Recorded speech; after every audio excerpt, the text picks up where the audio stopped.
Matt, I'll just start with you in terms of what the market's parsing here. And on top of all of that, they have Stan Druckenmiller yesterday saying there's no way this is going to be a V-shaped recovery. Yeah, it's the right thing. I think everybody realizes that there's no way the economy, the stock market should be trading here based on what the economy is going to look like over the next couple of months. They're looking well over, over the valley, as they say. But this is just another in a list of several people over the last couple of weeks. You had Paul Singer talking about it. We've had Warren Buffett saying, well, with record levels of cash, not really buying anything here. Jeff Gundlach, and you just go down the list. And Sam Zell was another one. Exactly. On top of that. And when you get the smart people, I mean, I always say, when you look at politics, the old saying used to be follow the money. Well, in the markets, you want to follow the smart money. And the smart money right now seems to be avoiding the stock market, if not selling it, to be perfectly honest with you. So it is a concern. It was interesting, and the president this morning kind of rephrased it, not so much as the smart money, but as the rich guys. Just take a look at this tweet from a couple of hours ago. He said, when the so-called rich guys speak negatively about the market, remember that some are betting big against it and make a lot of money if it goes down, and then question if that should really be legal. So, Jurrien, I want to bring you in on this idea of not so much are people just talking down the market, but do these big names, the smart money, the rich guys, so to speak, do you think they have insight that the rest of us don't? I don't know if they do, and I'm always suspicious when hedge fund guys are coming out saying they're short or long, because chances are they're positioned for their words to spread exactly through these kinds of media. So you would agree with the president on that? That I mean, again, you don't know what anyone's particular position is, but that you're saying there's more, if there's somebody with money at stake, obviously they can move the market.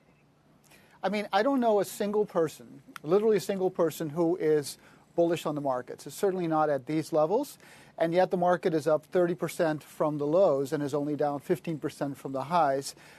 Clearly, the pain trade is higher. And I think when the Fed removed the left tail, essentially, about 6 weeks ago, the market was able to step back from the abyss and start pricing in not the 30% drop in 2020 earnings, but the recovery that comes afterwards. And it's interesting, if you look at the market, its drawdown from the highs, it's 15%.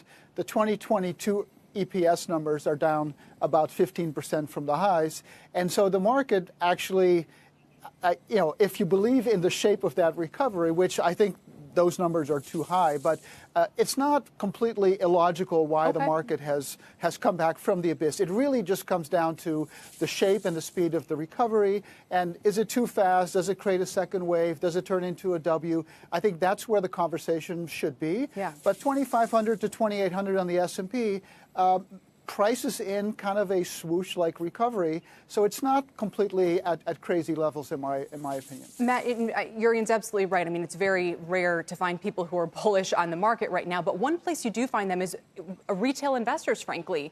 If you look at what Robinhood says about its accounts, people who are buying the airlines, a lot of their retail investors are buying airlines, for instance. There's a lot of retail money that's going into the stock market, not necessarily out of it. So, it's interesting to me, Matt, that it seems like a lot of the public is more confident on stocks and maybe even on the economy than the pros. Well, and I hate to say it, but that's usually a negative sign for the market. We saw that certainly in the late 1990s, where they were even way more involved than they are today, buying all those tech stocks. As the saying is, the pros tend to take the money at inflection points. They seem to be usually do the right things, where the general investing public, the individual investors, tend to do the wrong things at the extreme. So when you see some of these really smart guys, they may be talking their own book, but how many people don't talk their own book? I mean, why would you come out and say I love Apple Computer if you hate if you're shorted? So I guess talking your own book is not the worst thing in the world. It actually kind of makes sense.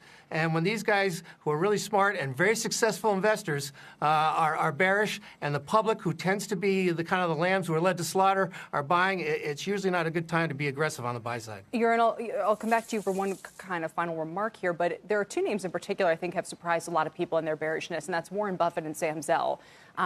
Again, because these are people who tend, either in Warren Buffett's case, to be structurally long, risk assets in the U.S. economy, or in Sam Zell's case, to really enjoy coming into distressed assets and not be backing away from them. So what does that tell you, if anything, about the landscape right now?